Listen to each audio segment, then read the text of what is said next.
د پی ټی ایم ژمن او فعال غړی موږ ته به د خړ کمر په دغه ستر جنایت خبرې وکړي او خپل نظر او وینا به تاسو سره شریکه کړي. ښاغلی زرعي خان افریدی. بسم الله الرحمن الرحیم. سیاره خور خو د خړ کمر په حواله باندې ډیره تفصیلي خبره وکړه چې خړ کمر چېرته دی او په هغې کې څه شوي وو په 26 مای 2019 باندې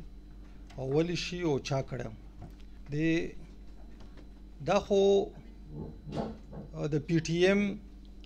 کوم چې پښتنو تنظیم دی چې پښتنو د حقوقو دپاره کار کوي او بیا دا تنظیم د پښتنو ځوانانو یا پښتنو چې کومې قربانیانې ورکړي دي یا قرباني شوي دي د هغې په نتیجه کې منځته راغلی دی او بیا دې لیډرشپ چې 2019 کې خپل وطن وزیرستان ته تله هلته به پاکستان فوج قابض فوج د پاکستان د پنجاب قابض فوج ځکه چې په وزیرستان کې د پاکستان د فوج حق نشته دی چې هغه هلته لاړ شي او که وګورو نو جنا د پاکستان مشر چې دی د هند سره تعلق و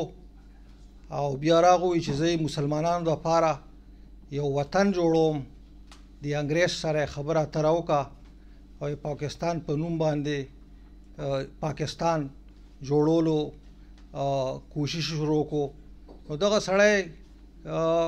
قبایلو ته هم راغلو او بیا په قبایلو په مختلفو علاقو کې مشرانو سره جرګو سره خبرې اترې وکړي او هغوی ته دا باور ورکړو چې زه په دې خبره پوه یم چې دا وطن چې دی دا نه هند دی او نه په راتلونکي وخت کې پاکستان جوړېدی شي خو موږ سره به لږ ګزاره کوئ موږ به دلته خپل فوجونه نه راولو ځکه چې پاکستان حصه نه ده خو په 2018 کې بیا پاکستان د خپل آئین د لارې دا فاټا یا قبایلي سیمه دا یې حصه کړه او هغسې حصه یې کړه لکه څرنګې چې د پاکستان فوج د پاکستانیان وی چې د کشمیر دپاره هندوستان په خپل آئین کې بدلون وکړو پاکستان یې نه مني نو داسې موږ د فاټا خلک قبایل دا نه منو چې دا پاکستان حصه ده نو په وزیرستان کې د پاکستان د پنجاب فوج راغلی و قابض و علي وزیر محسن داوړ یا نور ملګري د وزیر د پی ټی ایم هغوی تله خپلو کورونو ته خپلو خلکو راتله اول ته خپل یو مجلس کولو او په هغې باندې پاکستان فوج ډزې وکړي او خلک مړم که او بیا یې اف آی آر یا دې کیس ذموار یې پی ټی ایم وګرځولو چې دو راغلو په موږ باندې ډزې وکړي نو د هندی کې یو اردو کې چوری او سینه زوري غل چې دی غلام کوي او بدماشي هم کوي نو بدماشي یې وکړه خو ځکه چې مونږ خلک هغه خو هغه سره خو اصله نه وه یا څه هغوی سره خو نه چاړه وه نه چاکو نه ټوپک و چې په دو باندې به حمله کوله دروغ یې ویل دا شیونه چې دي یو خو قابض دی فوج د پاکستان بل دغلته مکتب ختم کړی دی مکتبونو خلک یې وژلي دي معلمین یې وژلي دي ډاکټر یې وژلی دی انجینیر یې وژلی دی پروفیسر یې وژلی دی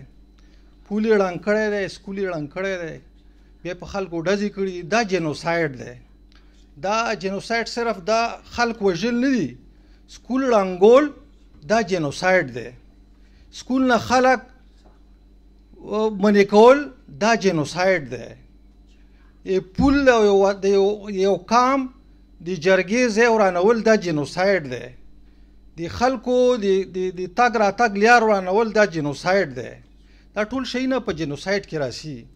او موږ سره ښه کیس دی جنوساید چې دی موږ په زموږ په وطن کې څه کړي دي او بله دا هم ښه شوه چې انټرنیشنل کریمینل کورټ هغه دلته کې په هالینډ کې دی هیګ کې دی نو زه د بازي صاحب ته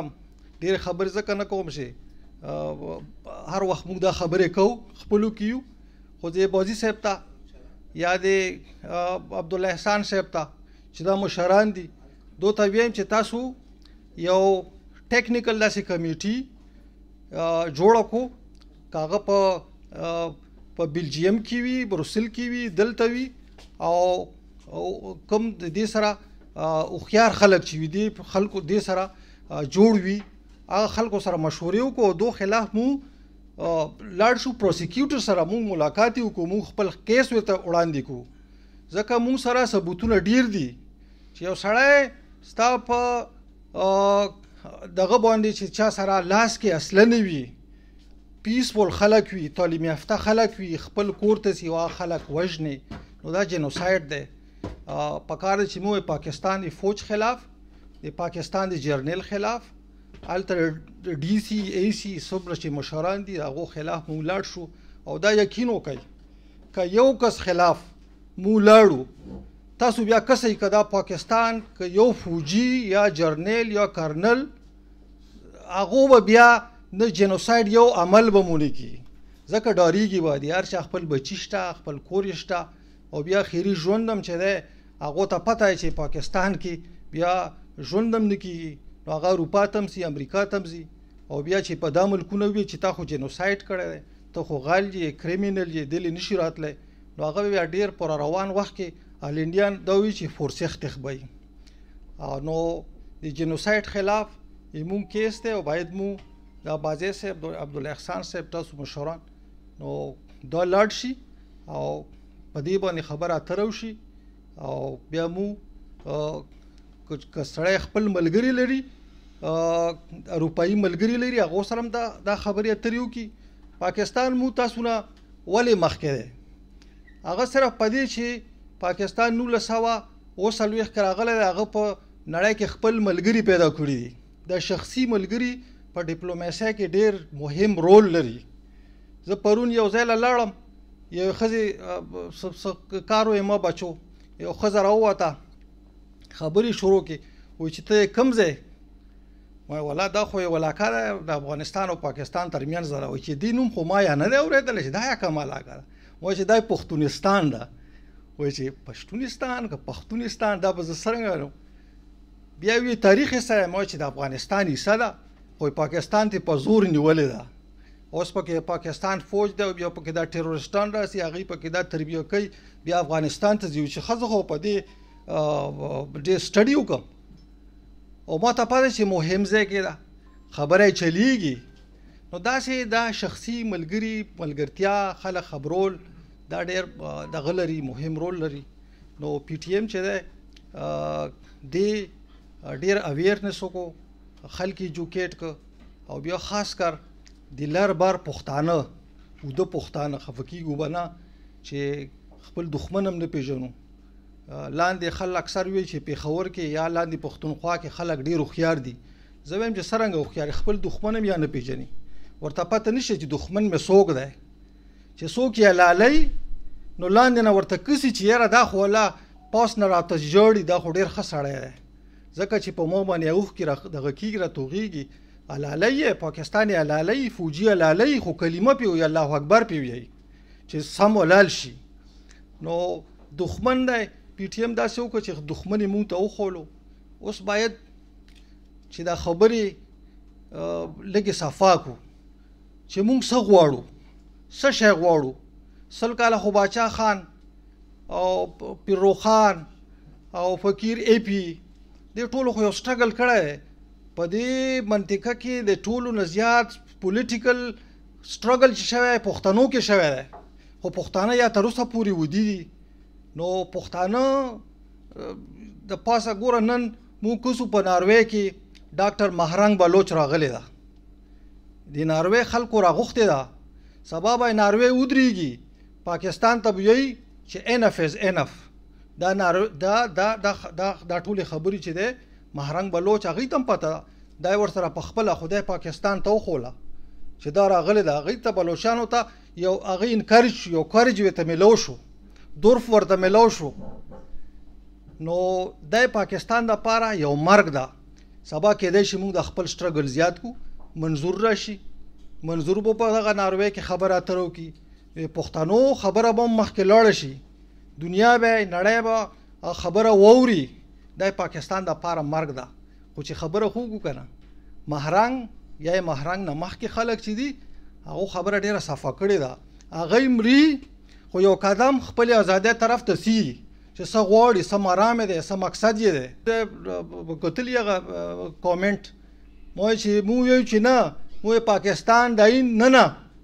موږ حقوق غواړو